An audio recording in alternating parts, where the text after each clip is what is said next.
El sábado por la mañana es un buen momento para entender la realidad desde un nuevo punto de vista. Sin la urgencia de la semana. Las ideas se desarrollan, las voces se escuchan y las preguntas encuentran tiempo. Nube de palabras. Con Diego Senkman y Carlos Manzoni. Entrevistas con personalidades destacadas sobre los temas que importan, con un enfoque claro, cercano y sin prisa. Nube de palabras. Hasta las 8 por Now. 97.9. Actualidad, más música pensada para vos. Buenos días, ¿cómo están? ¿Cómo estamos todos despertándonos, no? Aquí en este sábado, 7 de la mañana, tempranito, madrugadores todos. Y estamos aquí con mi coequiper de siempre, Diego Senkman. Los vamos a acompañar en Nube de Palabras durante una hora. Y ya mismo le doy el pase a él. A ver, ahí se está desperezando. Diego, ¿cómo estás? Charlie, querido, ¿cómo estás? Bien. Haciéndome algunas preguntas desde el punto de vista político. El gobierno quiere recuperar la iniciativa y quiere recuperar el control de la agenda. Viene de Adorni, viene de cuestionamientos al jefe de gabinete. Como en el boxeo estuvo contra las cuerdas más de un mes tratando de sostener con fotos y con apoyo a Adorni, que es una figura clave. Y ahora lo hace a partir de presentar algunos proyectos que generan una pregunta. La pregunta en común es... Ahora voy a mencionar los proyectos. ¿Tiene el número en el Congreso para aprobar? ¿Viste la frase, nunca des una orden si no sabes si la van a cumplir? Exacto. Bueno, mi pregunta es, nunca propongas una ley si no estás seguro de que tenés los votos. Sobre todo en un momento donde tenés que mostrar fortaleza política. Me refiero concretamente a la ley electoral, la modificación de la reforma política. Que quieren eliminar las PASO, ¿no? Exactamente. Y básicamente la ley de discapacidad. Es una ley que modifica las condiciones actuales y que lo que quiere es reempadronar a todas las personas con discapacidad para ver qué persona tiene verdaderamente una discapacidad y quién está fraguando un certificado de discapacidad. En ambos casos hay mucha polémica. La primera, para hacerlo breve, es que las PASO le convienen a los que no tienen el poder, a los que están atomizados, a los que tienen internas, a los que no saben. Básicamente ordena el desorden.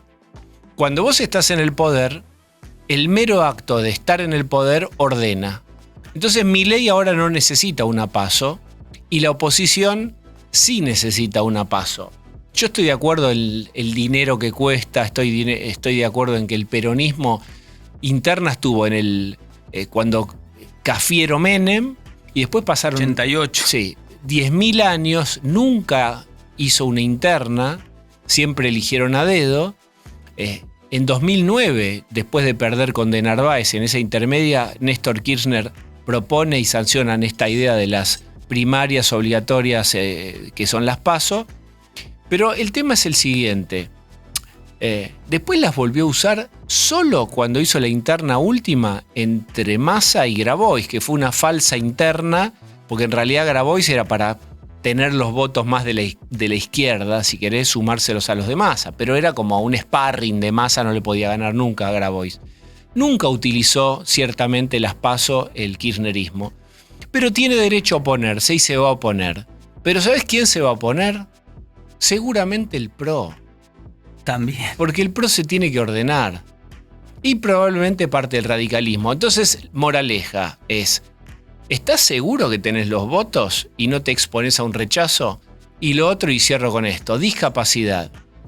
Si vos querés reempadronar, si vos querés modificar las partidas o querés modificar el modo en que se financia la discapacidad, porque en realidad querés hacer un recorte, que eso es lo que está de fondo. Quieren recortar porque no les dan los números. Ya no hay más donde Bajó recortar. La recaudación, hay todo un ciclo negativo en el sentido que más allá que vos lo vas a explicar, hay sectores de la economía que están muy bien, hay otros, el consumo está más frenado, se recauda menos en impuestos, tiene menos plata, menos guita. El Estado argentino está recortando por todos lados.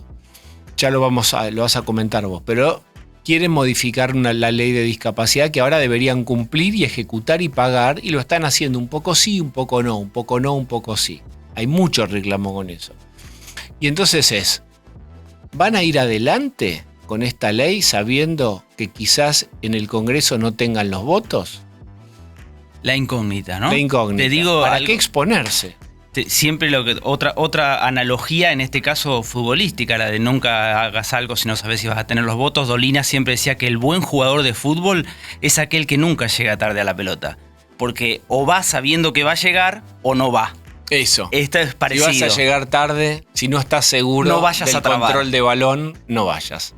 Y decías bien, recaudación. La recaudación, ¿sabés, Diego, que lleva 8 meses seguidos de caída real? Que es cuando le descontás la inflación, ¿no? O sea, está cayendo la recaudación impositiva, ¿no? La caja del Estado. Dentro de eso está los ganadores y los perdedores de la economía. Esta semana se conoció el estimador mensual de la actividad económica, que más o menos te da el pulso. Ya se había conocido la industria y la construcción, que son los dos grandes bloques. Bueno, vuelve a caer. Pero dentro de esa caída del EMAI, que cae 2,6 mensual y 2,1 interanual, hay ganadores y perdedores, y podemos casi que decirlos de memoria. Los ganadores, bueno, los que les gusta llamar a la oposición los extractivos, los que no dan trabajo. Estoy ahora hablando desde el lado de la oposición, ¿no? Tenés minería, energía, agro. Los que caen y muy fuerte y contrapesan ese crecimiento de los otros, industria, la que más fuerte cayó, 8,7 cayó en este último indicador.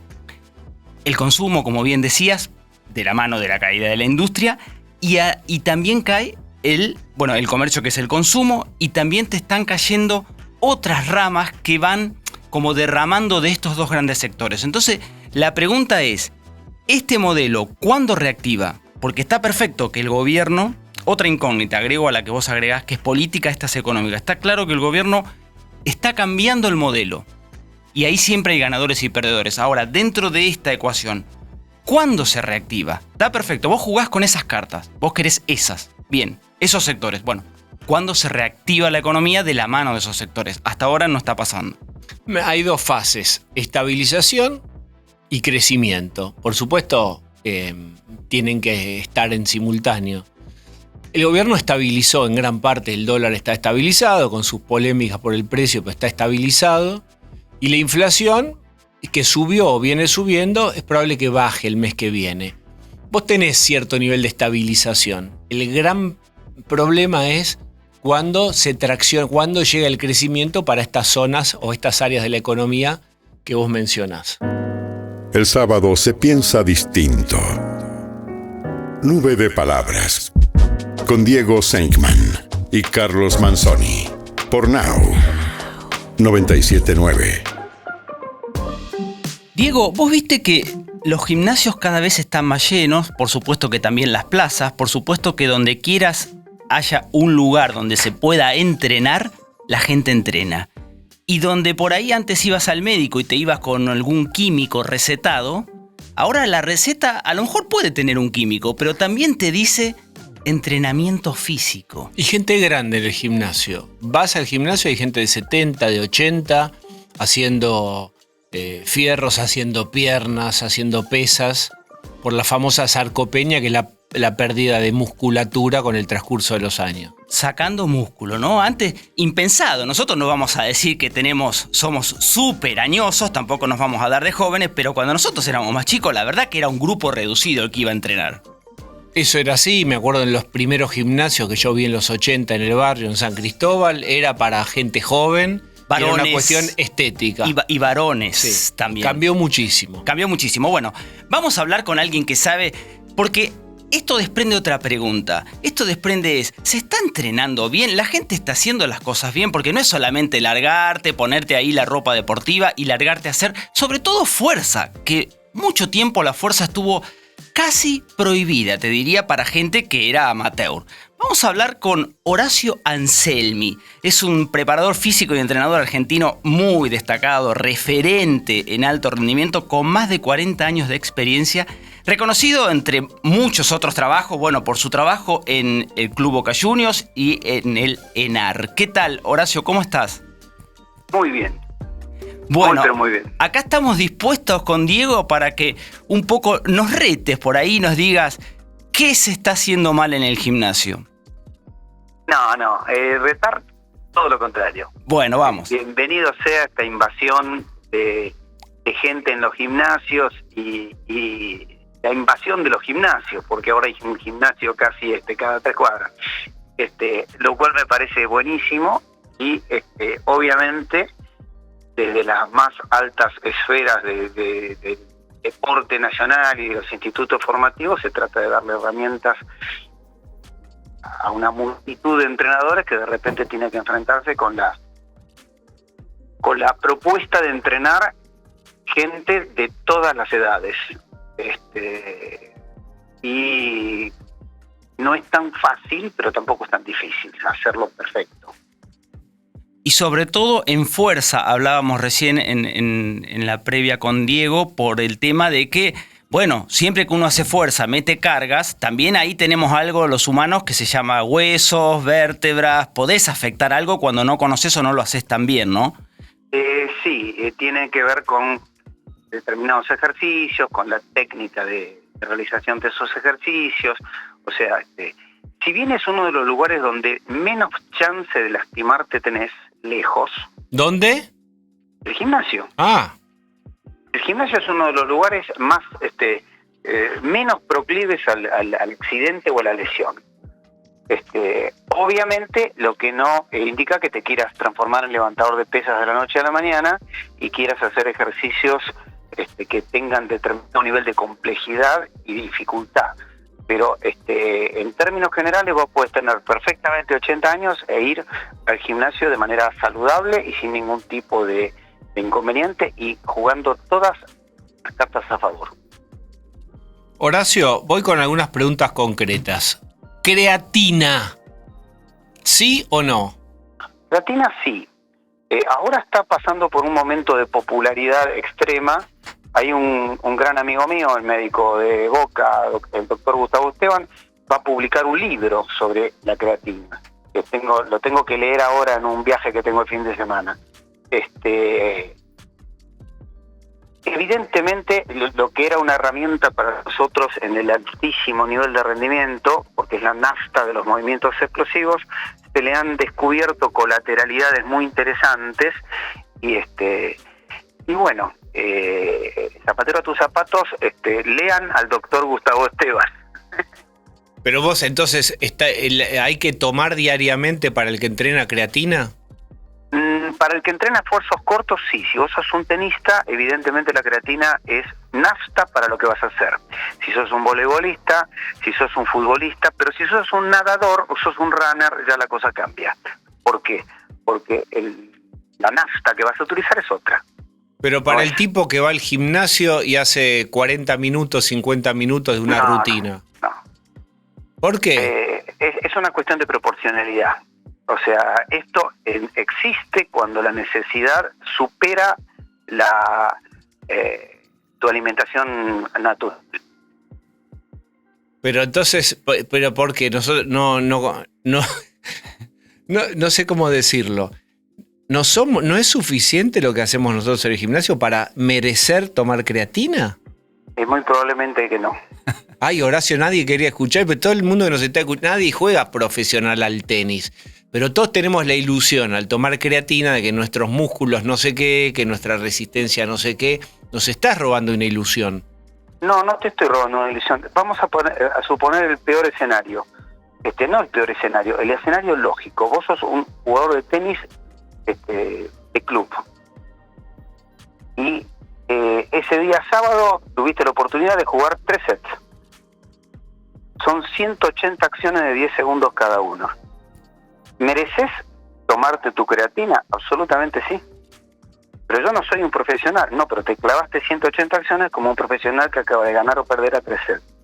Entonces se justifica porque la prestación fue muy puntual y muy específica. Ahora vos vas 40 minutos al gimnasio, o 50, o 1 hora al gimnasio. De tiempo neto de contracción, ¿cuánto tuviste? 5 minutos reloj. No, señor. Esos 5 minutos reloj. ¿Por qué nos tirás al lomo? ¿Por qué? ¿Con ensalada? Muy probablemente sí. Pero si vos haces 3, 4 circuitos fuertes, anaeróbicos, de carga y demás, entonces sí. Yo me estoy subiendo el precio, tengo derecho a hacerlo. Entonces tomo... Claramente. Tomo entonces. Tomás. Media cucharadita de té. El que va a boludear al gimnasio no tiene sentido. El que juega un poco más fuerte... Vos no estás comprando nada con la utilización de determinado fármaco. En este caso en particular, lo que vos estás comprando es nafta para hacer un poquito más. Bueno, claro. ¿Y la tomás antes o después del entrenamiento? Ni más nada. Simplemente te agrega un poco más de nafta por si querés ir más lejos. ¿Antes o después? Antes y después. Ok. Una cantidad ínfima. Y ahora, Horacio, vamos a algo que yo creo que ya está desterrado, pero antes era increíble cómo te decían que para bajar de peso era solamente el ejercicio aeróbico. Y ahora volvemos al gimnasio, volvemos a las pesas, volvemos a hacer fuerza y es eso lo que hay que hacer. ¿Es correcto? Sí, absolutamente sí. ¿Y qué hacemos con lo aeróbico? De lo que hicimos en el alto nivel. O sea, nosotros en algún momento, hace exactamente 22 años, yo me acerco al escritorio del doctor Argemi en el Club Boca Juniors y le digo: mirá lo que me está pasando. Los deportistas buenos del Centro Nacional de Alto Rendimiento tenían los días viernes una antropometría, o sea, un control de su situación corporal, masa muscular, grasa y demás. Bien, estábamos notando que en ambientes sumamente controlados empezamos a perder grasa de manera injustificada. Bueno, de ahí derivó en que lo que estábamos haciendo con el objetivo de retrasar la aparición de la fatiga neural tenía como colateralidad la utilización de grasa. De ahí a que hoy por hoy la Organización Mundial de la Salud y que los mayores especialistas en el tema obesidad utilicen la misma estrategia de días cortas, con descansos también cortos, encadenados de manera circuitada, con el objetivo de perder peso graso, pasaron 20 años. O sea, la potencialidad de lo que acabo de decir, que se llama circuito intermitente neuromuscular, supera cualquier otra expectativa de pérdida de peso graso. Claro, pero lo tenés que hacer con descanso. Eso es importante también, porque muchas veces uno no lo sabe. Descanso cortos, total. ¿de cuánto? 10 segundos de trabajo, entre 10 y 20 segundos de descanso, 10 segundos de trabajo y así. Y los 10 segundos de trabajo son exigentes, o sea, no es una cosita fácil, es exigente. Y subiendo. Exigente por rapidez, exigente por dificultad coordinativa, o inclusive exigente si ya tenés un nivel, porque te pesa un poquito lo que estás haciendo. Estamos hablando con Horacio Anselmi, que es uno de los tipos que más sabe de alto rendimiento, de entrenamiento. Fue entrenador de los clubes más importantes de Argentina, de una trayectoria increíble. Y yo alguna vez te escuché esto, que voy a preguntarte, que tiene que ver con gimnasia en el colegio, acervo motor. Uno notaría que hay el colegio de hoy día, lo que antes llamaba gimnasia o actividad física. Hay pibes que egresan de 7º grado y no pueden picar una pelota. Bueno, ayer tuve una reunión con uno de los colegios más importantes de la Argentina, con una tradición centenaria, y me fui con una sonrisa enorme porque piensan reformular su idea de educación física y transformarla en todo lo que la educación física puede dar. El sábado estoy en Chile. Chile ha tomado la decisión de tener 1 hora de educación física por día, lo cual implica, ¿qué hacemos? Pasamos de 2 a 5. ¿Cómo lo ordenamos? ¿Qué objetivos tenemos? O sea, entender que la educación física es casi tan importante como matemáticas o literatura o lo que fuera. Entender eso, porque tiene impacto directo con el cerebro, es reformular toda una serie de cuestiones desde los 5 años de edad. ¿Podés dar un ejemplo de lo que hacen hoy y de lo que se debería hacer? Yo te di el ejemplo de picar una pelota, que lo experimento en mis propias hijas, que no pican una pelota, pasan los grados y no pican una pelota. Bueno, lo que hacen hoy, evidentemente lo que nos está entregando a nosotros desde el punto de vista deportivo no nos alcanza. El chico, como bien decís vos, no le enseñaron a correr, no le enseñaron a saltar, no le enseñaron a arrojar objetos, no le enseñaron a atraparlos y no le enseñaron a golpear, y mucho menos se lo enseñaron a partir del deporte, que tiene 120 años de experiencia enseñando eso. Entonces, estamos ante una circunstancia distinta, ¿no? Se valorizan otras cuestiones, bla, bla, bla, bla, que no quiero abrir juicio por el momento. Pero ¿cuál es la propuesta? La propuesta es que te alfabeticen a los 5 años o a los 4 años y que te enseñen a escribir mediante movimientos. Por ejemplo, la letra O es aplaudir por encima de tu cabeza. Y la letra S es dar un giro completo alrededor de tu eje. Entonces, un nene te escribe oso con 3 movimientos. Y no sabe escribir. Nunca agarra un lápiz. Algo para hacer dibujitos. ¿Te puedo enseñar a hacer eso? Sí, claro, te puedo enseñar. ¿Y qué estoy haciendo con eso? Estoy relacionando una parte de tu cerebro con el movimiento. Y después te puedo decir que si te muestro el color rojo, vos haces una carrerita para adelante, pero si te muestro el color verde, una carrerita por detrás. O sea, te puedo direccionar diferentes partes del cerebro a partir del movimiento. Estoy construyendo un niño más capaz intelectualmente desde el movimiento, claramente. ¿Qué es el acervo motor? El acervo motor es la capacidad de hacer. Es la capacidad de hacer. Y hay cosas que deben enseñarse. Por ejemplo, saltar. Por ejemplo, correr. Entonces, si a vos te lo enseñan, te ahorras un montón de vicisitudes. ¿Vas a vivir mejor cuando tengas 80? Claramente. Porque te enseñaron a saltar cuando tenías 5. Ahora, porque te permitieron utilizar tu cuerpo de otra manera y eso deriva en mayores mantenimientos de cosas cuando vos sos mayor. Horacio, y uno ahora que hablas de correr y enseñar a correr, uno ve por todos lados gente corriendo, pero uno se pregunta, ¿lo están haciendo bien? Ahí vamos a pedirte tu visión, tu opinión sobre eso. En realidad no lo están haciendo bien, lo están haciendo como pueden. Trotar a 2 metros por segundo no es tan terrible, lo podés hacer más o menos. El gran tema es cuando vos querés correr más rápido. O sea, vos podés ser malo manejando, pero a 60 kilómetros por hora. El problema es si sos malo manejando a 250 kilómetros por hora. Ahí necesitas Entonces, mejor ahí técnica, si no te vas a lesionar y en el auto vas a chocar usando tecnología. La técnica implica cosas muy importantes. Lo que no quita que correr bien está buenísimo y todo el mundo debería saber correr bien porque te lo enseñaron en la escuela. Bien. Bueno, nos quedamos con eso, Horacio, y con otras tantas cosas de tu sabiduría. Te agradecemos muchísimo por esta charla y bueno, siempre nos gusta mucho hablar de estos temas con vos. Un abrazo enorme. No, el abrazo es para ustedes y muchas gracias por difundir la actividad física, el entrenamiento y el deporte.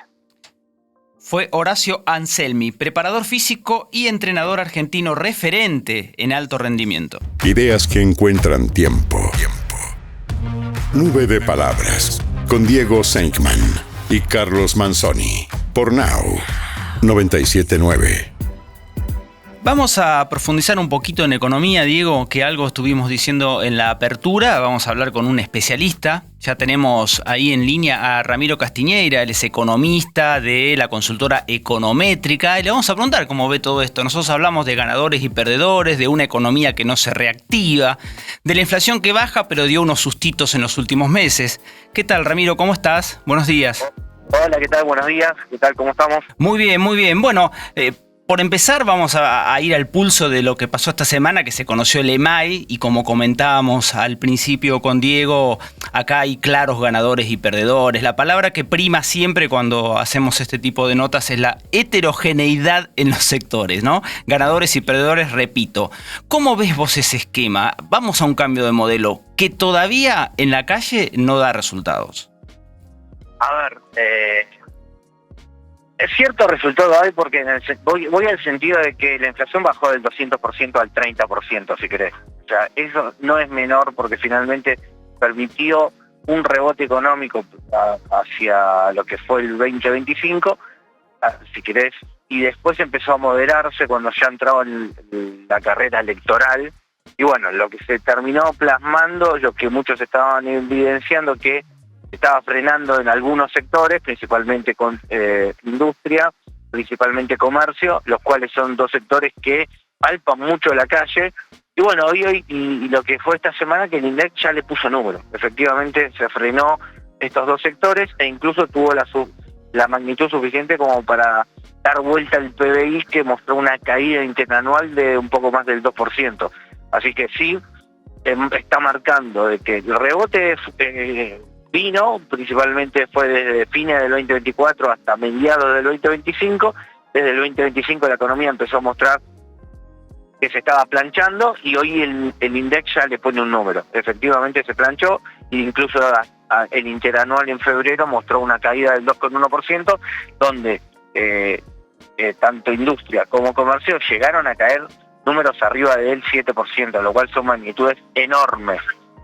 No creo que se repita en lo que es marzo. Marzo seguramente va a tener un rebote, incluso hasta de general es muy probable que se ponga en terreno positivo. Vamos a ver si industria y comercio se ponen en terreno positivo. Y ahí tenés otra incógnita también que pareciera que está un poquito mejor, pero es de los golpeados, que es la construcción. Exactamente, la construcción a comparación de lo que fueron estos otros dos sectores que hablábamos, industria y comercio. Construcción, el rebote fue mucho más magro durante el 2025 y ahora como que muestra si querés una meseta, no crece pero por debajo del 1% interanual, lo cual es nada. Posiblemente acelere, principalmente como te marco, no mostró rebote el año pasado y por lo tanto es muy probable que muestre algún numerito, algún rebote ya en el 2026. Ramiro, ¿cómo estás? Diego. Diego, ¿cómo estás? Bien. Para el comercio, para el mostrador, ¿cuándo vos crees que se podrían ver síntomas de reactivación? Yo sé que es heterogéneo, sé que si vas determinados días a 11 o estoy hablando de la ciudad de Buenos Aires ahora, sí, o vas a calle Corrientes, hay muchas cosas que ves movimiento y en otras no ves movimiento. Para esa parte de donde no hay movimiento, ¿cuándo y de qué manera vendría la reactivación? Mira, recordemos que cuando empezó a subir el dólar, empezó a subir la tasa de interés y empezó a subir el riesgo país, finalmente tuvo un impacto meses más adelante en el nivel de actividad y es lo que estuvimos charlando, ¿no? De la recesión, o si querés el impacto negativo que vimos en varios sectores. Y ahora ya si querés, después de las elecciones, empezamos a ver cómo empezó a bajar el dólar, cómo empezó a bajar el riesgo país, cómo empezó a bajar incluso la tasa de interés. Incluso el Banco Central se puso a comprar dólares fuerte, lo cual te muestra de que empieza a haber una cierta demanda de pesos. Y todo eso también se va a terminar plasmando en los datos del INDEC, pero con el rezago que vimos, que son algunos meses. Así que las expectativas del sector privado están esperando, si querés, que la economía este año va a crecer en torno al 3%, y el dato de febrero no va a mellar esa expectativa, va a seguir igual la expectativa esta de 3% de crecimiento, recordando que en el general fue un crecimiento, el del 2025 la economía creció un 4,4% y en este 2026 en torno al 3%. Pero ¿de qué manera se va a producir la reactivación? ¿Esto va a ser vía salarios, vía baja de la inflación? ¿Por qué ese señor que estamos viendo que vende menos va a recuperar ventas? Mira, Argentina en este momento, vamos a llevarla a la personal y después la llevamos a si querés, a nivel país. Obviamente que vos primero, para poder consumir, primero trabajaste para hacer la plata. Bueno, Argentina justamente trabajó para hacer la plata para poder después consumir. ¿Y dónde vemos la plata que se trabajó? Que Argentina este año logra cosecha récord, logra producción de petróleo récord, logra producción de gas récord, logra producción de litio récord y logra exportaciones de carne, entre otras manufacturas agroindustriales también récord. Finalmente ahora, si querés, ahí se logró la producción. Ahora se logra los dólares que vemos que están llegando y que el Banco Central incluso los compra porque Argentina está vendiendo toda esa producción al mundo. Y bueno, y finalmente, como es en la vida misma, primero producís, después vas a cobrar el cheque y después lo consumís. Bueno, Argentina está en ese periodo donde hizo una muy buena producción, una muy buena cosecha. Ahora en el segundo trimestre empieza la venta masiva y por lo tanto la entrada de dólares en la economía, y vas a ver que en lo que resta del año vamos a ver cómo finalmente esos dólares se transforman en consumo y en cierto rebote del consumo que le van a dar cuerpo a este crecimiento del 3% que el mercado está esperando para este año. O sea que volvemos ahora, en vez del segundo semestre, esperamos el segundo trimestre. Y a partir de ahí, el consumo. A ver, el segundo de Argentina tiene una estacionalidad brutal por cómo es la cosecha. Siempre el segundo trimestre es el mejor de bueno. Argentina porque es cuando se liquida la cosecha gruesa, que es principalmente soja y maíz, es cuando se vende al mundo, y es ahí cuando, si fue buena la cosecha, la economía se llena de dólares. Si fue con sequía, bueno, la economía lo va a sufrir. La cosecha fue de las mejores en la historia, de hecho es récord. En particular de maíz, de trigos, son números que no sé si los vamos a volver a ver en los próximos 5 años por la magnitud que fueron. Sí. Fueron muy buenos los números de cosecha, y bueno, y ahora se va a empezar a vender al mundo. Se empezó a vender, de hecho el Banco Central se empezó a llenar de dólares, y vas a ver cómo eso finalmente se va a trasladar en un mayor nivel de consumo genuino, porque no es porque le dimos a la maquinita o el Estado está repartiendo papel, sino efectivamente porque el sector privado trabajó, porque logró producción, porque logró venderla, y porque finalmente toda esa venta al exterior finalmente se va a plasmar también en un aumento en el consumo interno. Pero ¿eso después se traduce a su vez en empleo o en eso que comúnmente en la calle se llama, no hay movimiento, no hay movimiento? ¿Eso se va a traducir en movimiento más allá del consumo, que obviamente sí lo es? Digo, empleo, viste, otras caras, si lo querés de un lugar no tan técnico. No, comparto y entiendo lo que decís, porque Argentina, como vino hace 15 años que no crece, exactamente, o sea, una década y media de Argentina sin crecer, siempre estamos boyando en el mismo nivel de actividad y siempre tenemos el mismo nivel de empleo en el mundo registrado. Obviamente la población siguió creciendo a un ritmo del 1% anual, lo cual hizo que en 15 años, más o menos, la PEA, lo que es la población económicamente activa, creció más o menos 6 millones de habitantes de que se sumaron al mercado laboral. Toda esa gente encontró trabajo principalmente en la informalidad, lo cual es una tragedia del mercado laboral. O sea, no es nuevo esto de que como Argentina, ¿qué estuvimos viendo el año pasado? Que la economía rebotó, pero el mercado de trabajo formal no se evidenció. Bueno, eso sucede ya hace 15 años, de que el rebote finalmente está siempre con... Argentina hace 15 años que tiene la misma cantidad de empresas registradas, que son 600.000 más o menos. Después el mundo no registrado deben ser más de mínimo 2 millones, para que tengas una idea de la magnitud que hablamos. Porque es el kiosco que es monotributista, es el verdulero que también es monotributista, o directamente lo hacen negro. O sea, hay un montón de pymes que están en negro, y te digo que son obviamente mucho más grandes, son más casi de un universo de 2 millones de micropymes. Pero ¿a qué punto voy? De que como Argentina no creció el nivel de empleo formal, bueno, ahora recién por primera vez, 2026, es la primera vez que Argentina va a empezar a marcar nuevos registros de producción, y por lo tanto va a apalancar nuevos registros de empleo formal. Pero obviamente eso hay que darle tiempo y hay que darle constancia, porque si finalmente Argentina crece este año para después caer, imagínate, en el 2027, bueno, entonces le seguimos sumando esta falta de crecimiento. Ojalá que no suceda, y me parece que no, porque esto es mucho más genuino, porque empuja al sector privado y no al Estado. El Estado está en caja ya va a ser el tercer año que está en caja, lo cual, ya te digo, le da sustento de que, es genuino. El Banco Central se llena de reservas porque vendemos al exterior, y no porque estamos, por ejemplo, tomando deuda del exterior, sino porque el sector privado está vendiendo. Así que suena que es todo mucho más genuino, y se va a empezar a plasmar en un mercado laboral que todo eso que se crecía en la informalidad, bueno, ahora una parte va a empezar a crecer en la formalidad, más después de la reforma laboral. Estamos hablando con Ramiro Castiñeira, economista de la consultora Econométrica. Y la última por mi parte es si también los salarios se van a recuperar. Porque así como decíamos, la recaudación, por ejemplo, 8 meses en rojo. Los salarios, 6 meses en rojo.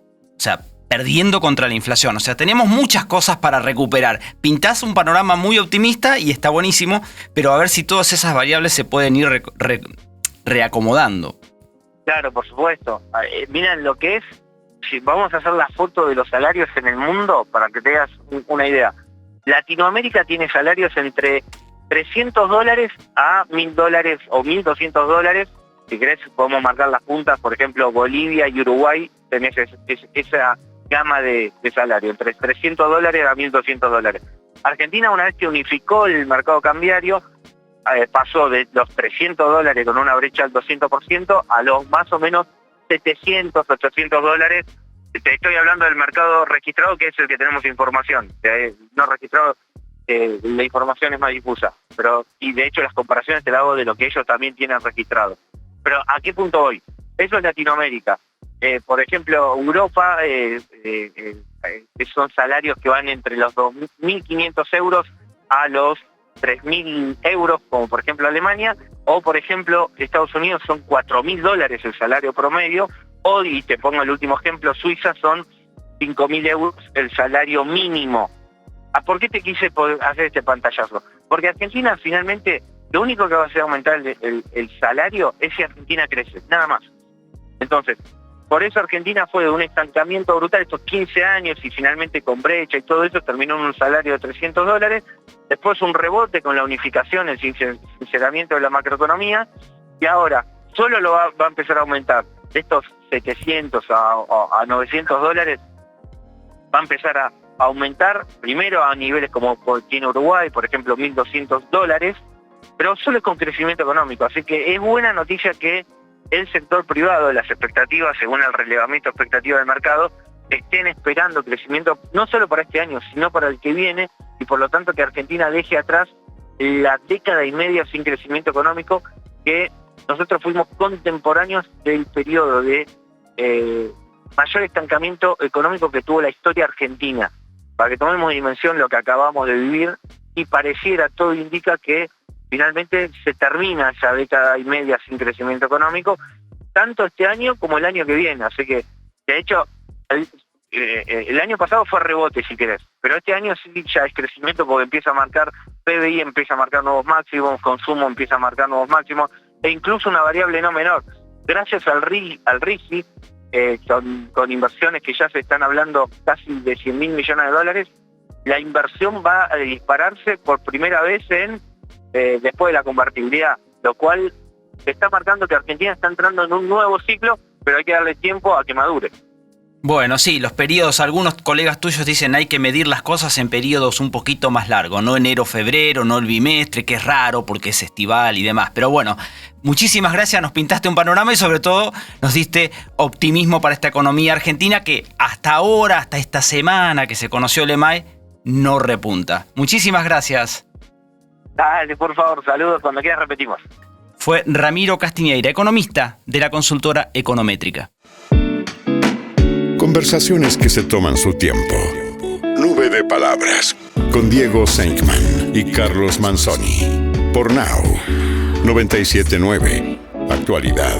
Más música pensada para vos. Y ahora, la historia del Cóndor Manzoni. Ahí está el cóndor, lo ven en la pista, carretea. A volar, cóndor. Volamos ya mismo, Diego. Hoy a Lafayette, Alabama, en el sudeste de los Estados Unidos. Allí, el 13 de mayo de 1914, nació nuestro personaje de hoy, Joseph Louis Burroughs, que pasaría a la historia como Joe Louis. Era el séptimo hijo de una familia muy pobre, dedicada al cultivo de algodón, que se trasladó a Detroit en 1924, acuciada por el hambre. En Detroit, Louis trabajó en una planta de la empresa Ford. Hablamos la otra vez de que allí en Detroit históricamente estuvo la industria fuerte automotriz de Estados Unidos y comenzó su formación como ebanista, pero el gimnasio se cruzó en su vida. Tras un rápido aprendizaje en categorías inferiores, 10 años después de llegar a Detroit, se convirtió en boxeador profesional. Debutó el 4 de julio de 1934. Su adversario no le duró ni un round. Protagonizó una ascensión meteórica. Durante el resto de aquel año 1934 ganó otros 11 combates, todos por nocaut menos uno. Luego de ese inicio arrollador, se enfrentó a los grandes del momento. En junio de 1935, en el estadio de los Yankees de Nueva York, despachó al ex campeón mundial, Primo Carnera, por nocaut en el sexto round. 3 meses después, el mismo escenario fue testigo de su triunfo sobre otro ex campeón, Max Baer, por nocaut técnico en el cuarto asalto.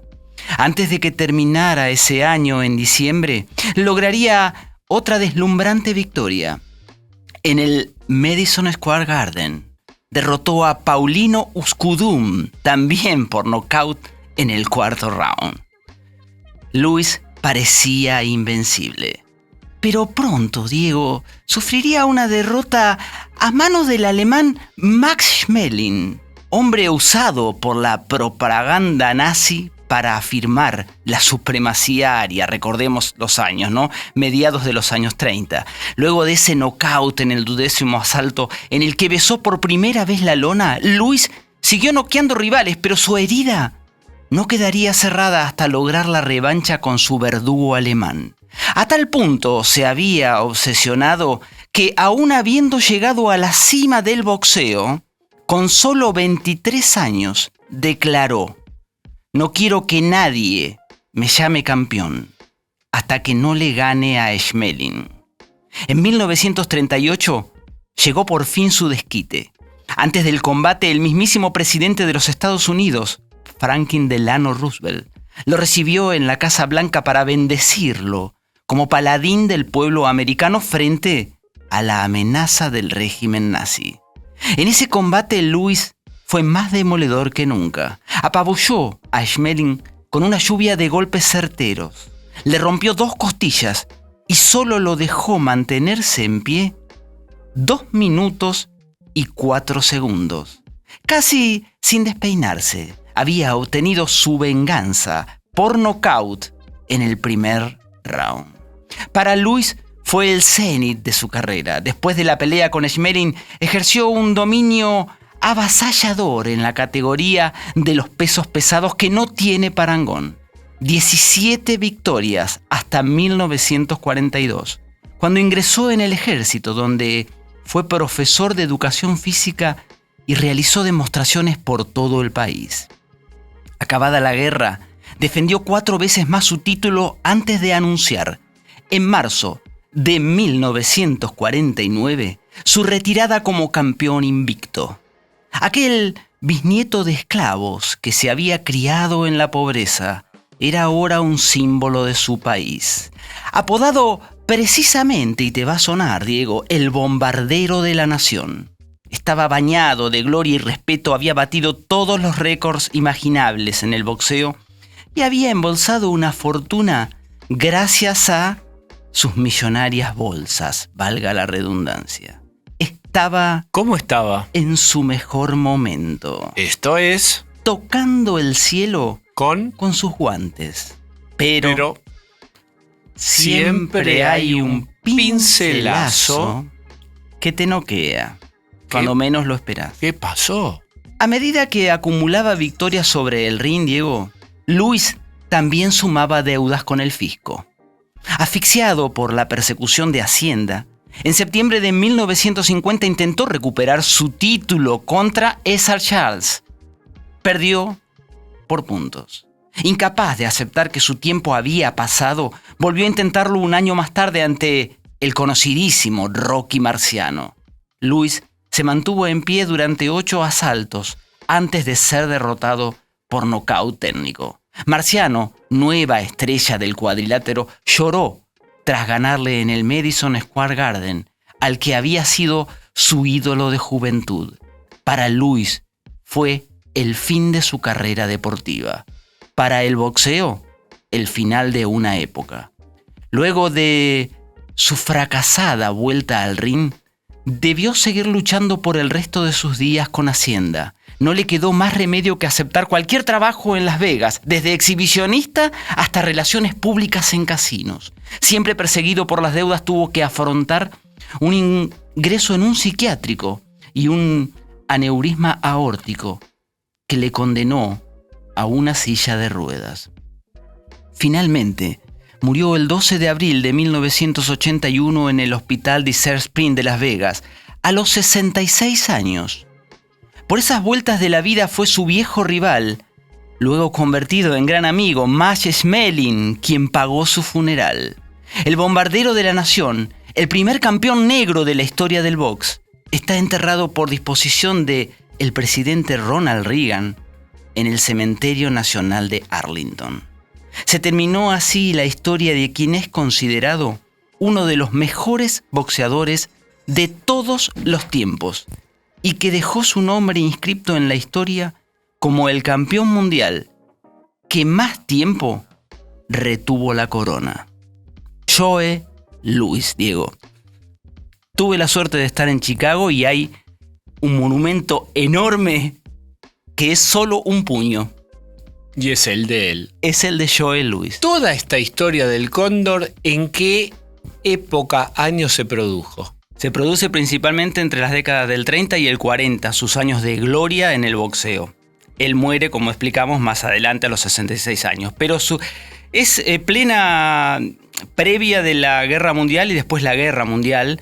Por eso el enfrentamiento con Schmeling, ¿no? El pichón de los nazis, aunque en contra de su voluntad, por supuesto, y de Joe Louis, que era el bombardero de la nación porque representaba a los Estados Unidos, raza negra. ¿Cerramos? El sábado tiene otro tono. Nube de palabras, con Diego Senkman y Carlos Manzoni.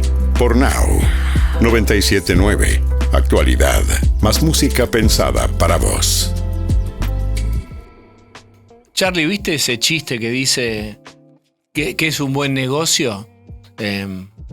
Comprá el ego de un argentino por lo que vale y vendelo por lo que él cree que vale. Así es. Bueno, hay otro segundo negocio que es comprar dólar oficial en la época de Massa y date vuelta y vendelo por lo que él cree que vale, que es el blue. Exacto, hace tu propio, un rulo muy especial, sí, y muy beneficiado, ¿no? Bueno, para esa gente. Ahí hay un escándalo, se habla de 1.500 millones de dólares de dos ventanillas. Por alguna influencia, por algún contacto, por determinadas formas irregulares y tramposas, gente que accedió, financieras, etcétera, al acceso a algo que era un bien escaso, que eran los dólares oficiales. Esa gente compraba o se hacía de dólares oficiales, giraba su silla y los vendía al dólar blue, con una brecha descomunal. Es criminal lo que hicieron, porque ya te digo, hablamos de quizás 1.500 millones de dólares. Una economía regional, Diego, para que los oyentes tengan un poquito de dimensión, es una economía regional. Por ejemplo, la del vino no genera eso en un año, en exportaciones. Genera menos de 1.000 millones. Estamos hablando de 1.500 millones en una maniobra delictiva, por supuesto, ¿no? Haciendo su propio rulo en época del cepo, donde no podías comprar, digamos, los ciudadanos de a pie no podíamos conseguir un solo dólar, porque estaba el famoso cepo. Bueno, como siempre pasa en la historia, cuando hay una limitación, cuando hay una prohibición, hay un negocio. Donde hay una prohibición, hay un negocio. Y en esa prohibición del acceso a los dólares, hubo gente que tuvo acceso, y menciono, por ejemplo, sociedades muy cercanas a la AFA. También. Vos sabés que gran parte del circuito de la plata descomunal que se está investigando, de Tobillino, etcétera, tiene que ver con financieras muy vinculadas o que fueron proveedores del fútbol argentino, de Tapia, Tobillino, por miles de millones de pesos. Se habla de una mega causa que recién ahora está empezando a conocerse. Y además hay otra cosa, y es, vos sos un importador. No podías importar porque no tenías la CIRA, las famosas CIRA. Sí, cómo nos gustan las siglas en la Argentina, bueno, más allá de las CIRAs, ¿no? Sí. La famosa CIRA, que era el permiso para poder importar. Bueno, escuchá, ¿querés una CIRA? ¿Vos tenés que importar? Sí, quiero importar unos juguetes, un contenedor. Sabés que no hay cupo porque no hay posibilidad, no hay dólares. Pero ¿cómo salvo no? que bueno, hay una posibilidad, pero es entre vos y yo. te va a costar no 100 que vale, 110 o 115 o 120. ¿Aceptás? Así era la operatoria. Y acepto, porque ¿sabés qué pasa? Necesito vender. Necesito esos entonces juguetes. vos fijate el dilema moral, cómo se resuelve fácil. Vos sabés que es un delito, pero más delito es decir, si no dejo gente en la calle, nos fundimos. Tengo que cerrar, bajar la persona. Yo no soy el que pone las reglas en este país siempre es un país tramposo, los que ponen las reglas están arriba en el poder, y yo tengo que bailar este tango. No soy el que lleva a la pareja en el que baila, como el hombre que es el que lleva a la mujer en el tango. Siempre es el Estado el que te lleva. Este es el argumento autoindulgente en general del empresario que se tuvo que subir o se eligió subirse a este sobreprecio de 15, 20, 10%. Y también ahí hubo un gran negocio con eso. Ahora, yo te hago esta pregunta. ¿Vos creés que ese 10, 15%, 20% de sobreprecio para obtener una Cira no se repartía, no iba para arriba? ¿Vos creés que alguien podía vender Cira sin repartirla para arriba? Por sí solo, digamos. ¿Que se cortara solo? ¿Que hiciera Imposible. negocio con la escasez de dólares oficiales del Banco Central?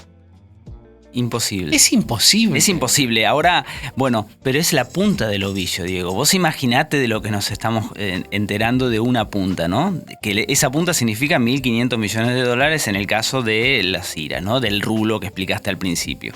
Imagínate todo lo que hay además de eso, porque no es ese solo negocio.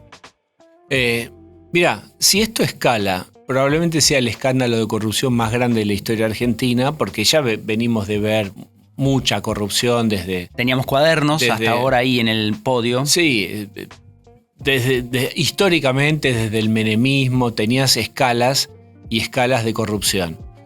Por supuesto tenías vialidad, hay mucha cosa, tenés la pregunta sobre Libra, sobre Adorni, tenés de todo talle y color. Pero esto, usar los dólares escasos del Banco Central, vendérselos caros o al tipo que te pagaba de más, defraudar, voy a decirlo presuntuosamente, a toda la sociedad argentina que no podía acceder, estaba limitadísimo el acceso al dólar oficial, y que venga un tipo y te pagara un sobreprecio, o bien financieras y que tuvieran un cupo asignado para comprar esos dólares oficiales y se dieran vuelta a venderla, y quizás con eso también financiaban campañas políticas. Era tan ilimitado el recurso de la brecha, ¿entendés? Sí. Esa diferencia de precio, que es inimaginable hasta dónde puede escalar. Vamos a ver, lo que está a prueba es la celeridad y la decisión de la justicia argentina. Hasta dónde van a ir con esto, que es la diferencia entre el dólar oficial y el blue. Bien, nos despedimos hasta la semana que viene a las 7 de la mañana. Aquí estaremos con Nube de Palabras y le agradecemos a Silmar Producciones, que nos acompaña siempre aquí, y también a Luca Ríos en la musicalización, Pablo Zucca en la puesta en el aire y Martín Fernández Madero en la producción. Chau, chau, hasta el sábado que viene. El sábado por la mañana es un buen momento para entender la realidad desde un nuevo punto de vista. Sin la urgencia de la semana. Las ideas se desarrollan, las voces se escuchan y las preguntas encuentran tiempo. Nube de Palabras. Con Diego Senkman y Carlos Manzoni. Entrevistas con personalidades destacadas sobre los temas que importan, con un enfoque claro, cercano y sin prisa. Nube de Palabras. Sábados, 7 a.m. por Now. 97.9. Actualidad, más música pensada para vos.